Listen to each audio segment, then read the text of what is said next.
Okay, welcome everybody to Some Things Considered. This is not Sean Murphy. This is Matt Davis. My name is Matthew Davis, and I have been a longtime friend of Sean's for many years now. And I am also a writer, and I used to live in Washington, D.C., but I now live in London. And, Sean has, for me, like for so many people, been just a wonderful person, not only to speak with about subjects we're working on, but he's allowed us to have an audience and a voice in many discussions that he's been interested in having through his many channels. And so when Sean's latest book of poems came out, I was really excited to be able to engage Sean in his own work, and sort of talk to him about his this latest collection, which is his fourth collection of poetry.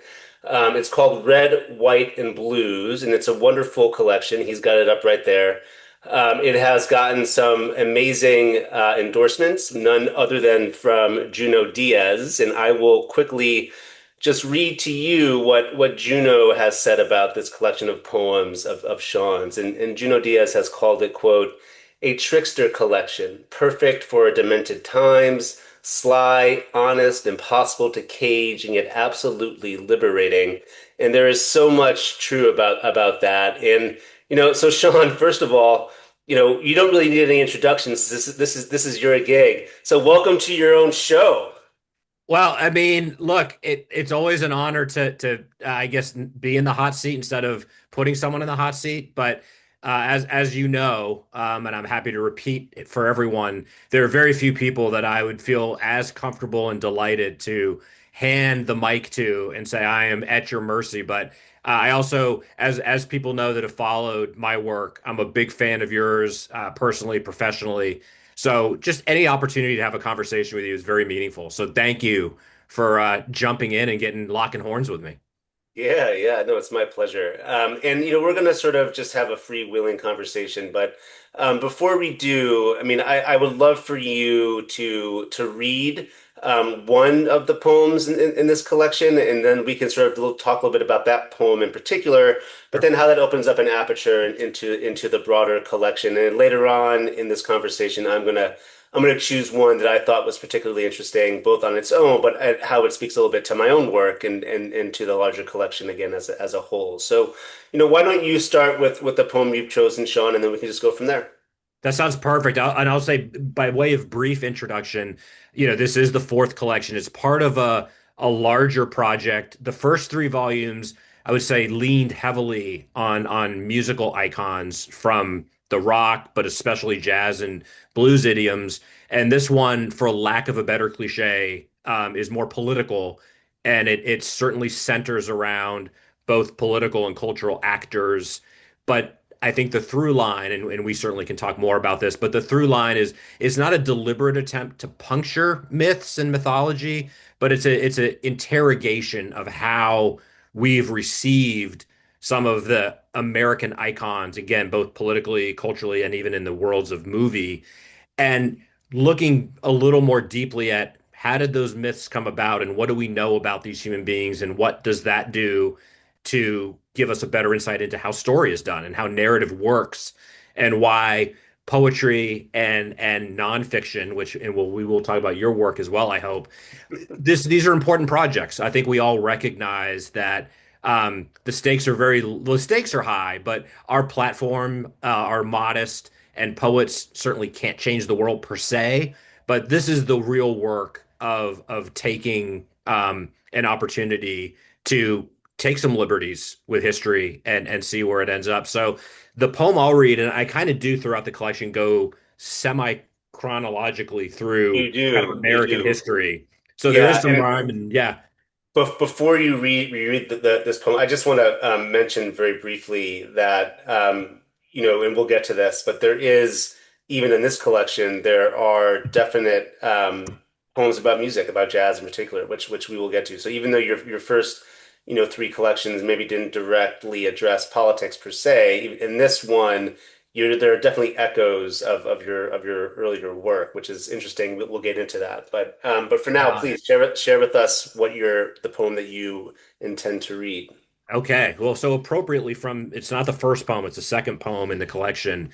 But it's called Christopher Columbus's Mermaids, and we can talk about why I chose to write about this. But what I've done throughout the collections, when it's a figure that needs no introduction or there's an incident that doesn't need elaboration, I usually don't have a little biographical tidbit. But what I've done with a lot of the poems through the collections is there'll be an asterisk by the title and then a very brief kind of gateway into what is this about or what am I attacking? And this one literally comes from reading a tidbit online that I didn't know.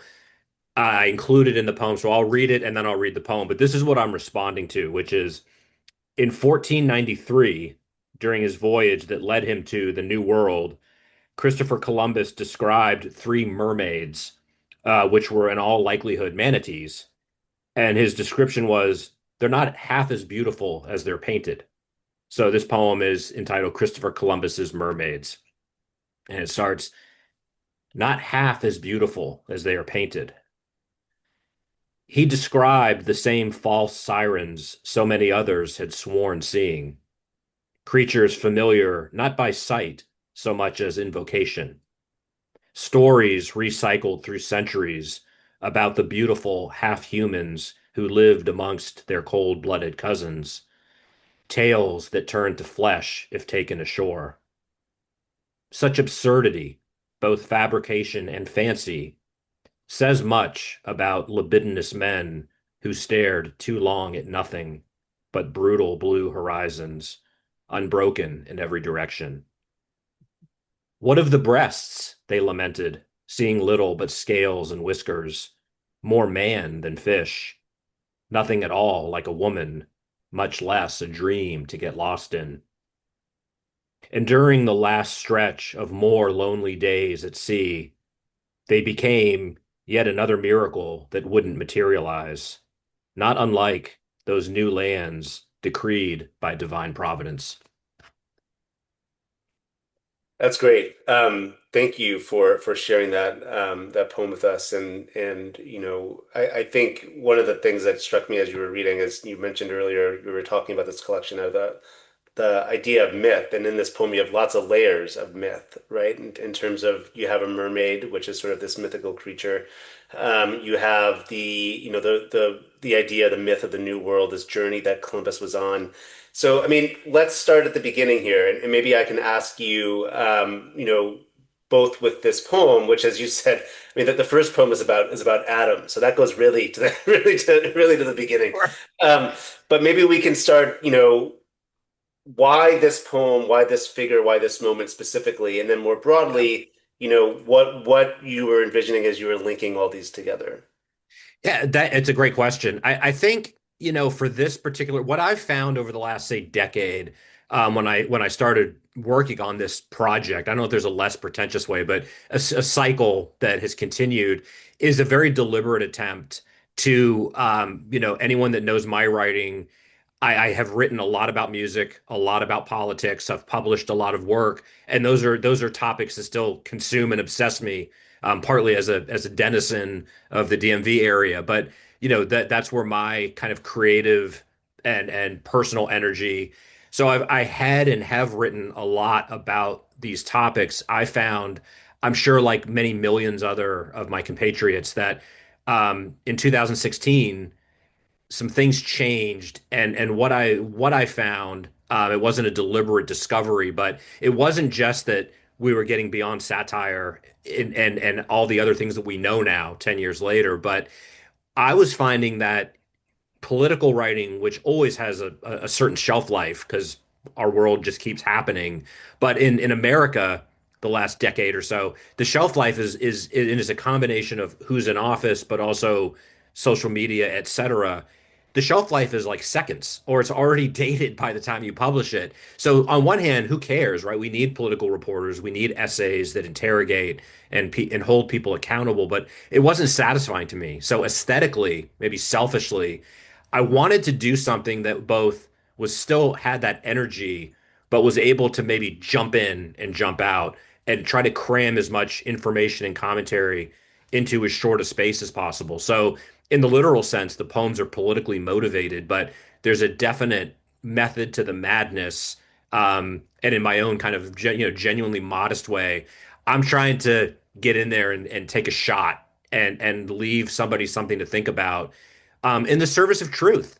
Again, with the pretentiousness, but in the service of something that is undeniable, whether someone agrees politically or thinks that this is more kind of liberal, yammering, that's fine. But exploring who we choose to lionize and celebrate, and even understanding that the media has been complicit in how we mythologize people, and they warrant scrutiny. So again, there are other poems in these collections that are probably more immediate. Like I certainly didn't set out to write about Columbus, although I think, right, like we look at a figure like Columbus, who's very controversial for all the right reasons, but I mean, in this one poem, we can look at sexism, we can look at colonialism, racism, the delusion of powerful men, et cetera, and received myth. So someone Yeah, that and lived, the idea of myth for sure. Yeah. yeah, just the whole. But so in this poem, right? It's an embarrassment of riches for a poet to say, "Huh, manatees," and kind of whining, like, yeah, they're not nearly as beautiful as I've been led to believe. Just talks about a certain ignorance, that on one hand we have to be careful about how we measure what people believed 500 years ago, but it also I think speaks to behaviors and attitudes that are still prevalent today. Columbus, I think if I'm remembering this correctly, I think President Trump has just announced that he's going to put a statue up to Columbus in the White House. So I think maybe you should send along that your poem to the White House. They might enjoy reading it.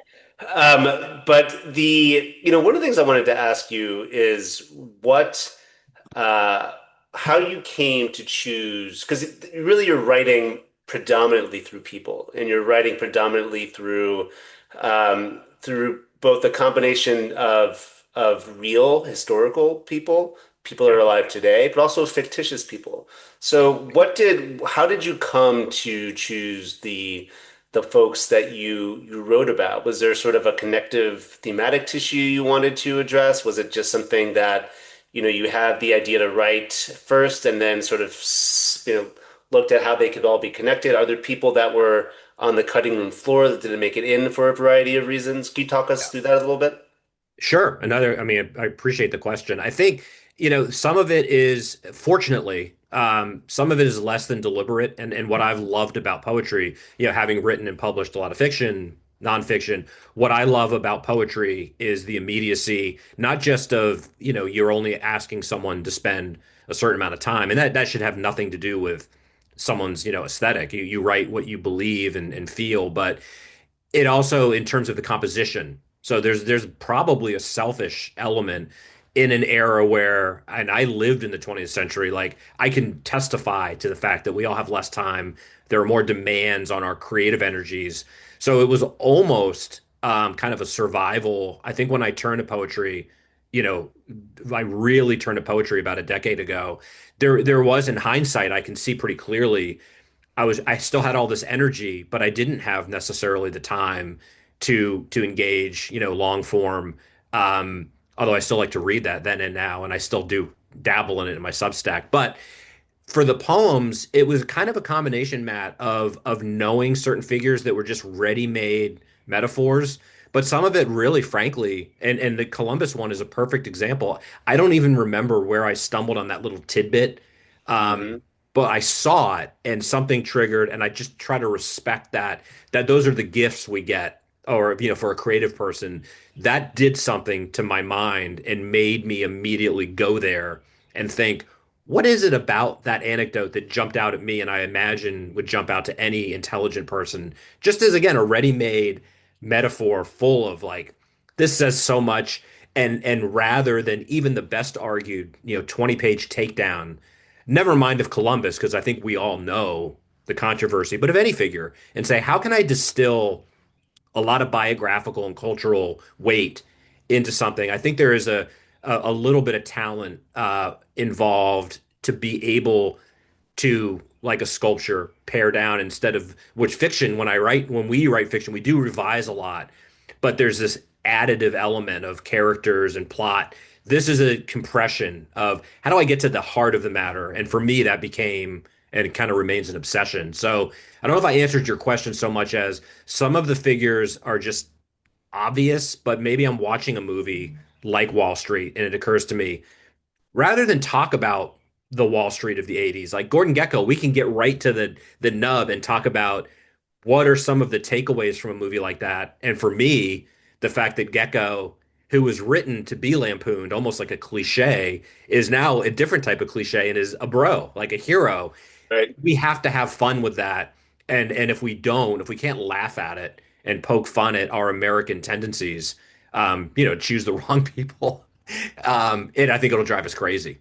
So some of Right. this is really a real time response to what I'm engaging with, kind of in my own reading, and a figure will jump out at me, or I'll be listening to a song, and it occurs to me I got to somehow get inside that. Right. That's interesting. Yeah. I mean, and so like why, so you have a couple of non-Americans here, right? You Yeah, have Pol Pot and King Leopold. What yeah. drew you to those figures as part of what you were trying to say in this collection? So I mean, so someone like King Leopold, right? Which we can get through Heart of Darkness, and I would say mic drop. Like no one has done it better before or since than Conrad does. But who reads hard like so my work would be very easy if I said you want to understand how we make iPhones and how our technology is still driven by exploitation and what we can afford for cheap. Usually there's human misery at the other end of that, and we all have to reconcile that. I could say go read Heart of Darkness, but realistically, I mean, I have skin in the game as a writer, but it's a way in. So looking at King Leopold and seeing like how does power justify itself? And with someone like him and just knowing a little bit about his biography, again, there are no metaphors necessary. There is just the brute power, which we see in Musk and Trump and Bezos and through history. So Leopold, I did go outside of America, but I think there's a connecting line between, the building of the pyramids, the Belgian Congo and rubber and iPhone, et cetera. So that was a way in. It was a gateway into, again, in a very compressed way, saying this human misery did speed the industrial process. Like all of these things are very complicated, and we need to not either justify misery and greed even though it led to better things. Just I mean, so my mind goes to we can't deny that the way medicine has worked has improved the lifespans, but maybe we can be more humane to the experiments we do. Like none of these issues are black and white, and I think it's the writer's job, creatively, to make people see things in ways that they'd glaze over if they read a diatribe about colonialism. Right. Yeah, that's interesting. You're also putting in my head a an updated version of The Heart of Darkness where someone goes into an iPhone factory to retrieve someone that's gotten, perhaps too deep in the weeds in terms of that kind of manufacturing or life.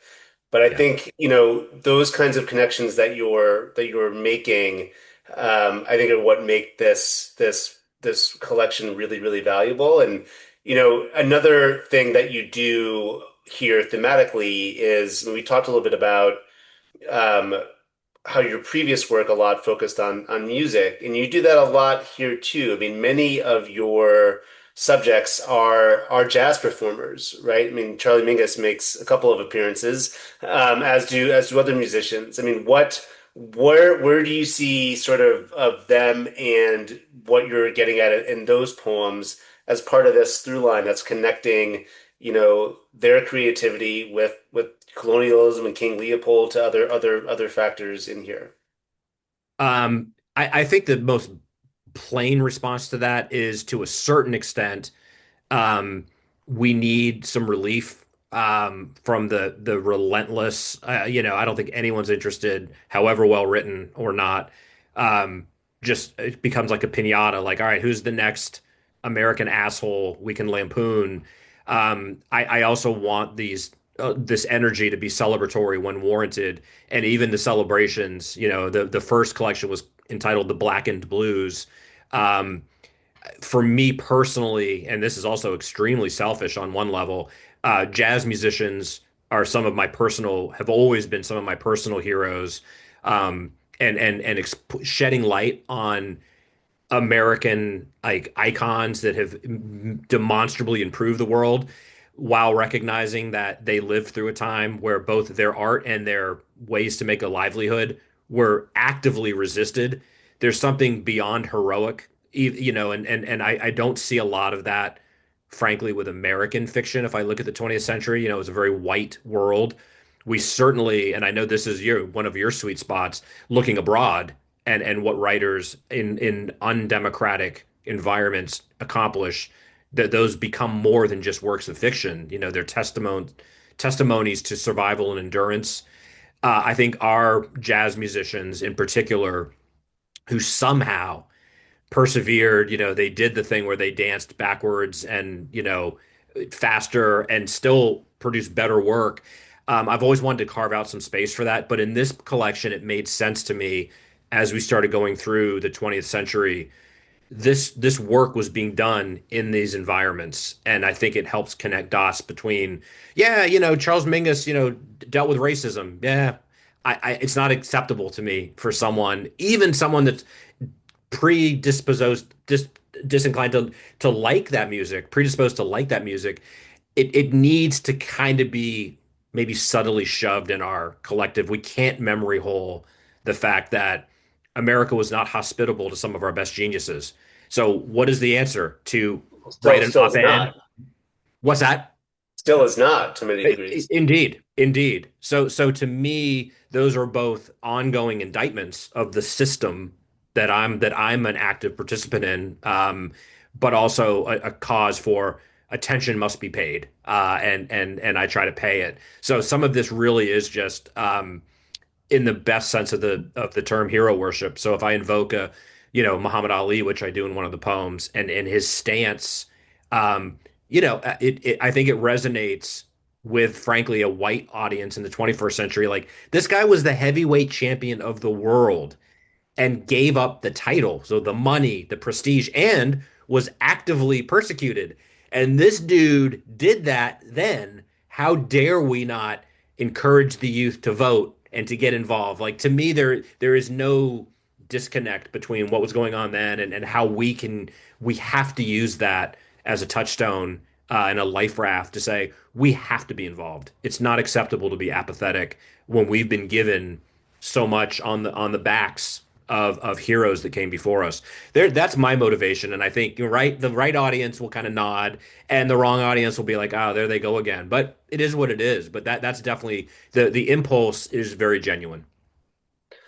Um, go back to the jazz musicians. I mean, one of the poems that one of the people that I did not know at all was Harry Anslinger. Yeah. Can you talk a little because I found that the story behind that and the poem just were really fast. Can you maybe tell folks a bit about that and him and about why you included him and what the poem is getting at? Yeah, so this is kind of like the Columbus. I had no idea who he was. And again, I honestly I don't recall, where I read it or how I came across it, but I'll just read what's in the book because this is like from the Wikipedia page, or his bio. Um, he served as the first commissioner of the Federal Bureau of Narcotics, supporting prohibition and the criminalization of drugs, using his target to position and harass and target jazz musicians, black musicians in particular. And as his health declined, he used morphine to manage his own pain and provided his friend, the disgraced and addicted Senator Joseph McCarthy, with his own supply. And one of his trophies was poor Billie Holiday, who actually appears in an earlier collection. But she was handcuffed to her hospital bed as she was dying for possession of marijuana. And, these honkies were like smirking. To me, I see that and I see enthusiastic ICE agents and the short micro penis that was recently in charge of ICE. There is a connecting theme of Bovino? the most despicable, talentless hacks that hate creativity, don't understand creativity, and somehow it starts to scratch this tremendous void in their soul to harass not only people with genuine talent and courage, but some of our biggest geniuses. So to me, again, I truly recognize like my platform could not be more modest. My efforts could not have less impact, but it will not stand to not take any opportunity to poke fun at the astonishing hypocrisy of these moral midgets. And these are some of the more powerful men of the 20th century. So again, you read a poem about Mingus and go, yeah, yeah, they called him the N-word. Yeah, it was tough. It's tough out there for all of us. And then you read a poem like this and go, no, no, this guy was actively targeting. And I should have said, I think the quote that got me into him was he's talking about marijuana, and the quote is quote, reefer makes darkies think they're as good as white men. That's an actual quote. So again, we talk about, well, these guys lived in their time and they were all creatures of the times they lived in. It's like, yes, but you hear a quote like that, and there's no ambiguity about where these guys were coming from and what they were trying to do. So that poem is followed up by two poems about Charles Mingus, and it's like, this is what some of these people were dealing with, and here's what they created. Yeah. What might they have created had they been given more opportunity is somewhat irrelevant to me. The fact that they did it under duress, and it's made my like listening to that music, I don't just like salute it as wow, there's a profile in courage. Hell yeah. But the fact that that music has enriched my life, I've got to do something to pay witness and, again, kind of fly my flag and call it out. Yeah. Yeah. What in your mind is the difference between a historical character and a fictional character? Because you sort of toggle between the two of them. And so what were you Yeah. how were you viewing them in terms of your responses to them? Whether you like as you mentioned a couple times how you stumbled across, different pieces about historical figures like Christopher Columbus or Harry Anslinger, who we just talked about. You Yeah. know, that seems, pretty obvious to me in terms of how you would sort of read something and then want to Yeah. explore it more and write about it. Yeah. What about the fictional figures who you write about? You mentioned Gordon Gekko. There's several Yeah. others in here. How were you sort of why did you choose those fictional characters as opposed to real life people who obviously can stand in and represent those same sorts of themes? Yeah, I think there's something kind of powerful. I see it as an opportunity. So one of the poems is called Colonel Kilgore's Concerto, which is about and R.I.P. the great Robert Duvall, who Right. indelibly plays, this sociopath, loves the smell of napalm in the morning. Rather than talk about even not only a real, but like the genuine article that might have inspired him, or just some colonel in that war, been done, can be done, should be done, has been done well, right? Hearts and Minds, the documentary, etc. But taking Kilgore, who every Gen Xer knows, for me, there is a strategy there to put a name. And there's definitely some irony, right? Like to put a name to a face, even though it's fiction. But everyone's seen that movie. Everyone has laughed because it's delivered for laughs when he's basically saying, "We're going to start a massacre here so we can surf." It's over the top. It's satire, but the fact that Coppola was using Wagner, which was invoking the Valkyries, and these men needed to get themselves whipped into a frenzy to believe that they were heroic as they mowed down women and children. There's so much there.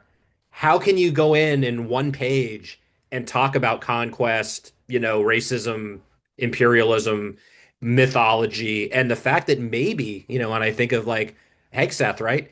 I'd like to think these guys at night hit the pillow and they're desperately afraid and insecure. I think it's obvious. But I think some of these dudes, and they're invariably men, but are like, oh, I'm the Kilgore of our time. I'm work at the Department of War. I'm bringing the pain to the enemies. That has to be lampooned and made fun of. So Kilgore to me was an easier way in to interrogate this than even something that might have more veracity. Like, no, no, I'm talking about this military officer. I think there's less impact for a 21st century audience to engage with that. Yeah, that's interesting. Yeah, I mean, certainly you see so many of the echoes today in Pete Hegseth and a lot of the people that are in charge of different offices in Trump's administration. And that sort of leads me to a little bit of a conversation about masculinity. And I think, this has been a theme of your work for, many, many years. And I think not only in terms of your writing work, but in terms of your conversations with people in terms of how, you're framing what masculinity is in this period in American history. And so, Yeah.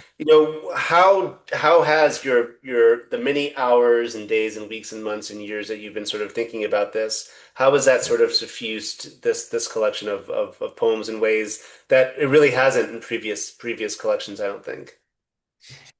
Yeah, I mean, I think it as a card carrying lifelong, progressive, it has to be pointed out as often as possible that invariably these are white men doing a lot of the damage. But okay, how much mileage, again, in a hopefully post-Trump era at some point, it's not enough or it's not sufficient to be indignant and join the easy crowd of saying, oh yeah, I'm gonna point that out. I think to interrogate masculinity, it requires a deeper dive, and there has to be some element of mockery, historical fact, and pointing out how the myths are made. So to bring back the Hegseth, or the Bovino, here's the thing: the irony, is that they're invoking the patent that was made into a movie, or even worse, they're invoking Kilgore. So the men that are in charge now are invoking the myths, not even the real people. So there's so many layers of irony, and it's so despicable. But imagine, and I didn't even look at it because I didn't need to see it. But the video, I guess, that went around a week or so ago when they were celebrating one of the declarations of victory in Iran, like it was clips from stupid Top Gun movie. Like this is the myth within the myth, and I think the reason that hopefully a work like this resonates um, is we need to understand like we're in a post like you look at not only Vietnam, but you look at like the Iraq War, which I was old enough I remember well, and it's horrifying to think, look, we saw through that. I saw through that in real time in '02 and '03 as it was building, as many of us did.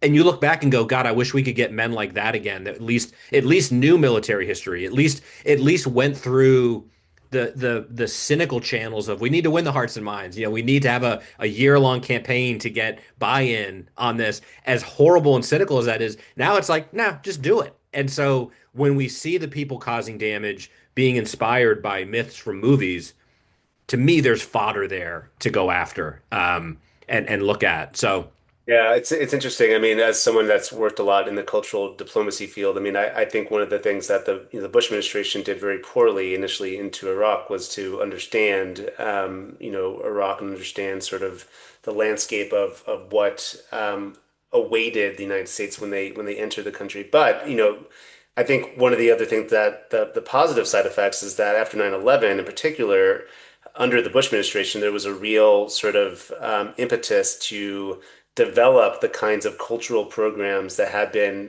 very, very much alive in the Cold War. And there was an understanding that, you know, maybe the world didn't really know us or like us and to a degree that was or didn't understand us and to a degree that was important as not as important as military action, but certainly one arm of what the United States was trying to do. And you can't imagine now with this administration, with the Fulbrights that they've cut, with sort of the exchange program that they've cut, having any kind of impetus to want to sort of accomplish that aim of U.S. policy.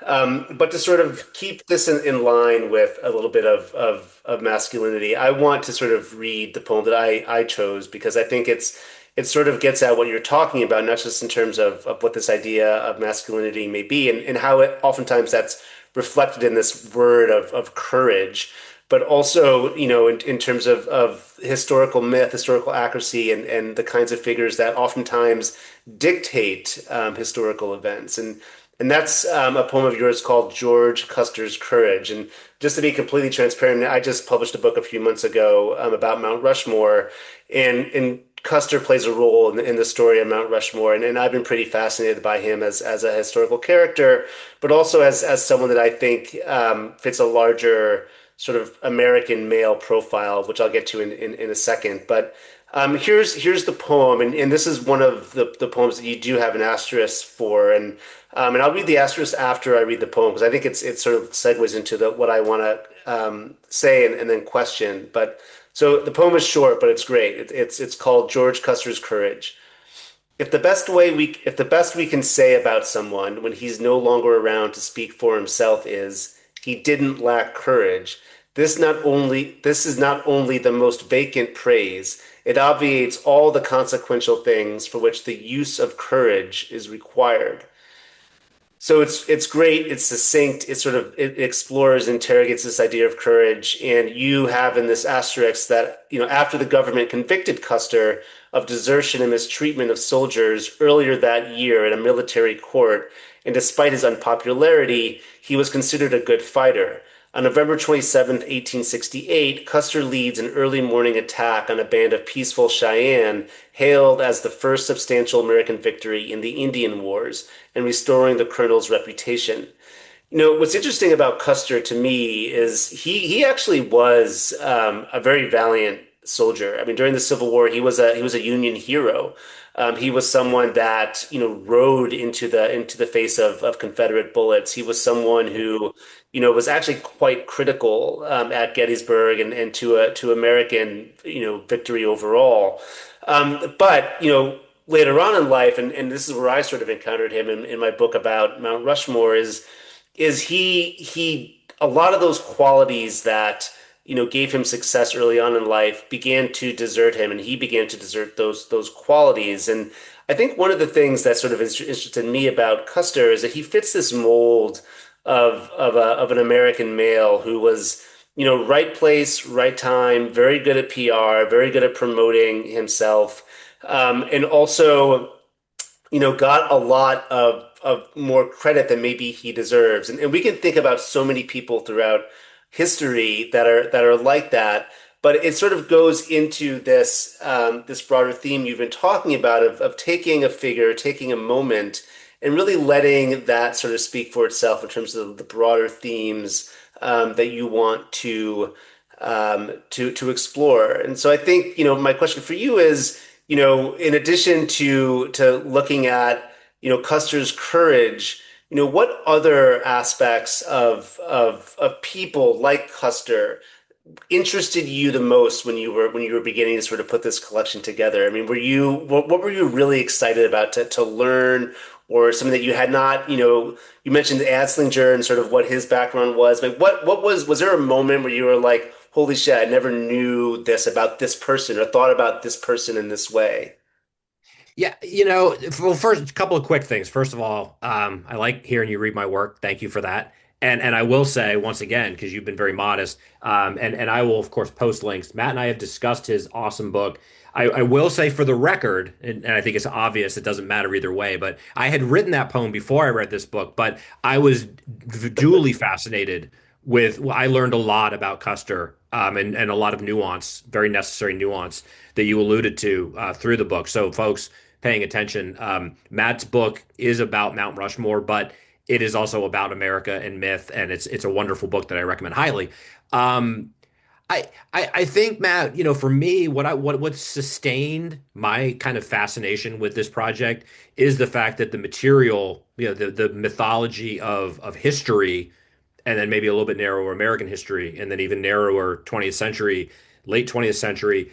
There's so much there, and at least to my reading, it hasn't been attacked necessarily, for better or probably worse, this, or no, for better, the same way I am. But it is so again, I mean, again, my feet are very firmly on the ground in terms of like, what are poems about some semi-obscure.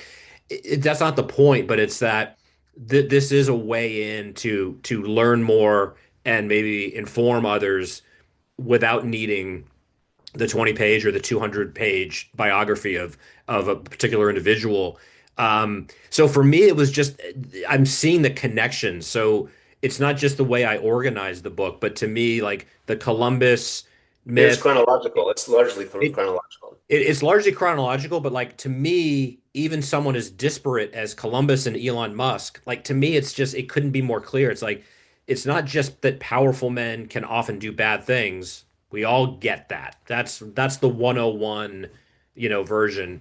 But seeing how someone like Musk, some of his wealth is reliant on the myth he's built about himself that the media has eagerly, for very cynical reasons, abetted. And so it's not just, well, yeah, Musk's wealthy and he bought Twitter. It's like, but if we start peeling some of the layers back, we see that these people that decry government, and taxation don't pay taxes and have gotten government contracts, and it's a small club and the connection. So even the myth itself, Trump, right, was a laughing stock that bankrupted casinos. With a halfway responsible media, that alone would have made him unelectable in red states. But for a variety of reasons, The Apprentice brilliantly positioned him as the best businessman that's ever lived. And anyone paying attention would say, but that's contradicted by every available fact. I'm fascinated by what is the responsibility of the media, the creative class, the academia, etc., and our on the citizenry to grapple with. It's not just Yeah. that these people are born on third base. It's that even the myths themselves are often rooted in bullshit. Well, So again, for it's I'm glad you said that because I want to push you a little bit on this because I think you've been a lot of your collection is very much castigating a ruling class, right? A ruling class that is, you know, responsible for a lot of the ills that face this country. But the reality is that citizens have voices and citizens have agency, even though sometimes it doesn't feel like it. And I think one of the things that was very interesting to me to just reflect upon, because I like yourself. I mean, I distinctly I grew up in a sense and politically and intellectually a bit around, the Iraq War. And one of the things that was so interesting was to read the poem about Howard Dean and sort of like how I remember that moment. I don't think actually I was in the United States. Was I in the United States at that time? But I certainly remember the moment when he gave that quote unquote scream that tanked his political career at a moment when he was the leading candidate for the Democratic Party, positioned very much as an anti-war candidate, and it was presaging. He's not nearly as progressive as Bernie Sanders is, for example, but he was certainly on the spectrum more so than like John Kerry or Hillary Clinton or sort of these more mainstream Democratic candidates. And to sort of see how that action of his sort of was completely blown out of context and allowed to sort of really tank his candidacy was really yeah, a watershed moment in terms of how politics was digested in media, but also to extend this further by us as people and what we cared about, right? I think that there is some responsibility that has to fall on us in terms of Americans and how yeah, we've allowed this to unfold. And we can blame the media, we can blame the people in charge, but all the sources, all the resources, all the information is out there if you want to sort of look into it and make your own sort of critically thinking, um, you know, de, you decisions or conclusions. So I guess like a two-part question for you. One is, um, you know, talk me through the Howard Dean scream and why you wanted to write about that, because I thought that was totally fascinating. But then secondly, like where are we in this equation? Because we've been talking a lot about people that yeah. are higher or above, but where are we in this Yeah. equation? So again, that's I love that question, and unfortunately, like I would love to really tackle that for like 5 hours, but the most succinct response I think I can give is to say to cut right to the marrow of what you're asking. First of all, it's 100% on us. But again, as a poet or what as an observer, I'm not satisfied by like, yeah, people need to vote, people need to read. Okay, but they're not, and AI is proliferating now. So are you content rhetorically? Is one content to be at the progressive dinner table going, these sheep, I mean, what are we going to do? Or is there something we could do? And what I found, um, again, as modest as my attempts are, is like, well, I don't think I can be of the best use writing a 30-page piece, for the Nation about Howard Dean and how that presaged, because the people I want to read that aren't going to read it. And it reminds me, speaking of Musk, and I could take a million examples, but I was at a dinner recently with good friends that are, I think they're right leaning, but they're very intelligent dudes with daughters. And Musk came up, and I made a withering kind of dismissive remark, and the guy looked at me and was like, "Dude, he might have Aspergery, but I mean, you can't deny the guy's a genius." And I was like, how do I begin? Like, am I going to ruin the dinner by? And some of it is people don't want to know, right? It's not just that the information's there. You have to actively choose the silo of information you're receiving to even believe that no, the Iron Man movie was inspired by Musk, and I mean, whatever you think of the things he says, like, dude has revolutionized spacecraft. It's like, no, he hasn't. A poem like this, it enables the right people in my world to maybe read it and go, I got to grapple with that. And I'm not saying it's going to change their voting, I know they're not going to read the most brilliantly wrought 30-page argument. Even my friends aren't going to read that. So some of this, I guess, I'm shrugging my shoulders, but I'm trying to adapt to a world and an environment where people aren't even reading poetry if they ever did. Reading, again, op-eds and well thought out pieces, I'm finding that unsatisfying. So this is a way for me to try to get some of that information out there in digestible form.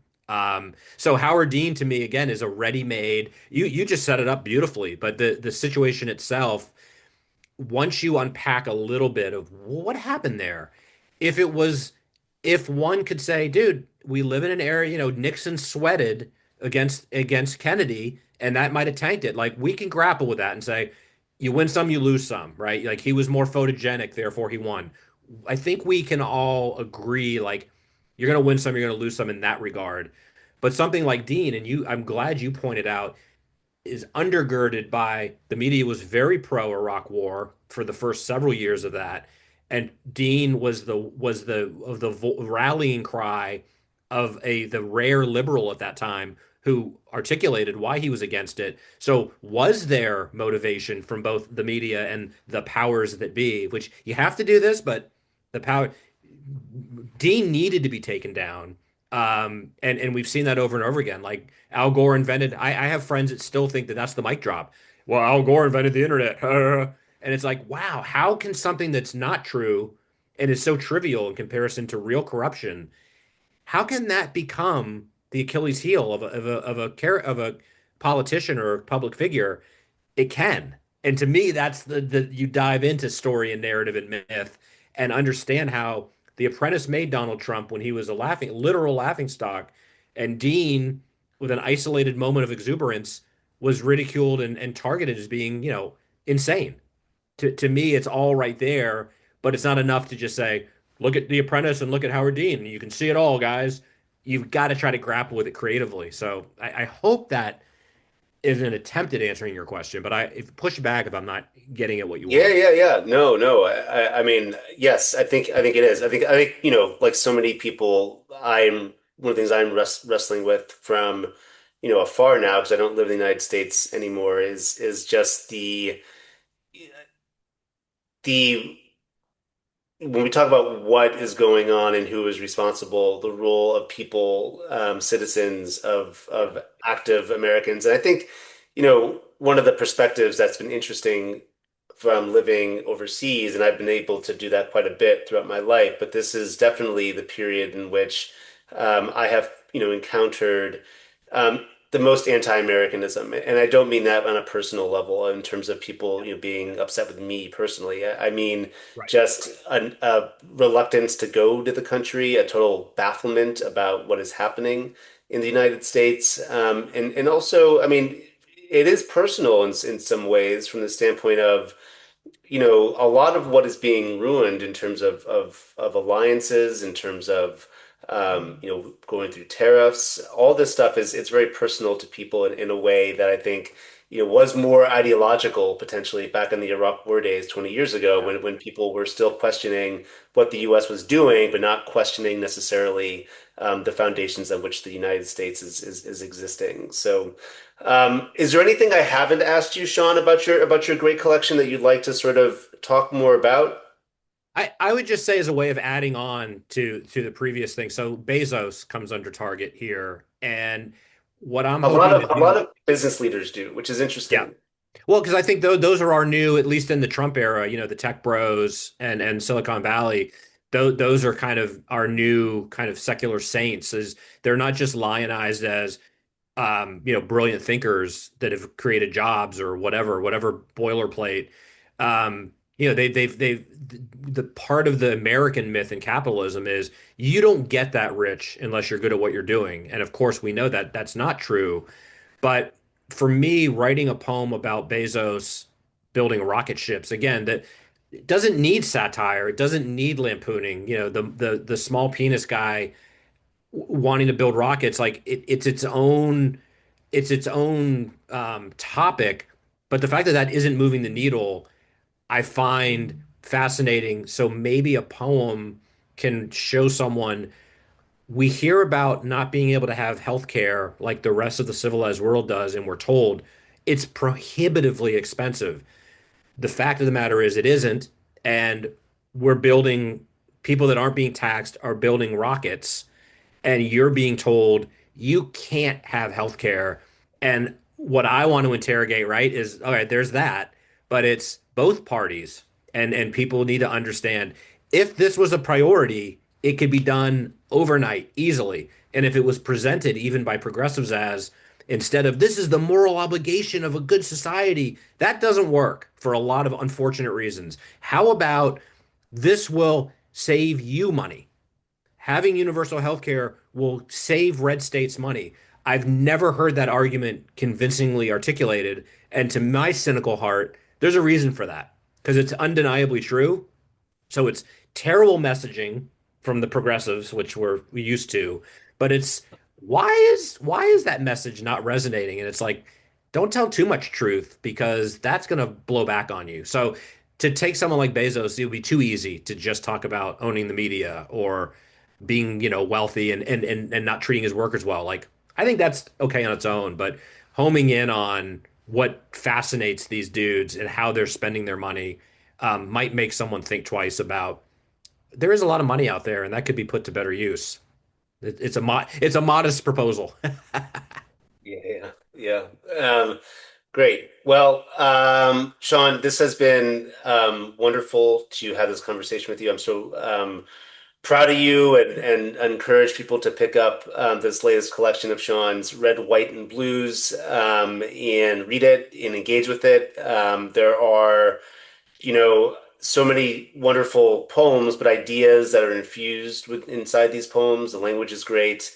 The way they cohere into a real interrogation of the U.S. today is fantastic, very appropriate as we, come across our 250th anniversary of the Declaration of Independence and sort of really sort of think a little bit about this trajectory that we've been on and that are on. I mean, can you imagine the U.S. at 500? What the heck are we going to be like?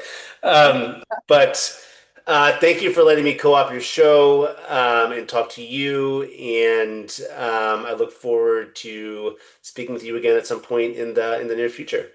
For sure. And listen, Matt, so thank you. And I'd be remiss, very genuine. I know this is genuine, but everyone paying attention, not only will I put links up to Matt's work, but I have to say, when I'm talking about these short poems and my own strategy, I want to make clear also that I'm certainly not trying to diminish the fact that very serious writers are doing very serious long form work that we desperately need. And case in point, which I already mentioned, I'd written a poem about Custer and was like, I got that one done, on to the next thing. I did and have learned more about Custer in that period of time through your deeply researched work.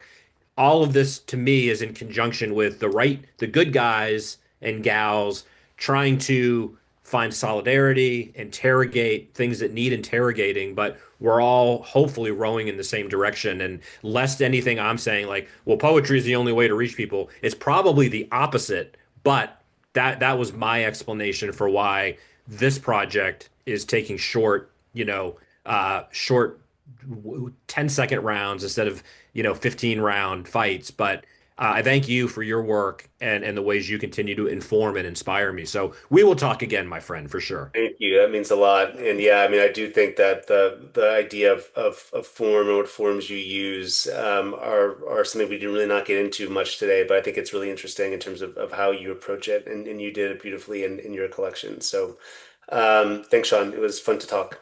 Thanks, amigo, and thanks everyone for checking this out. I will talk to you all soon. Peace.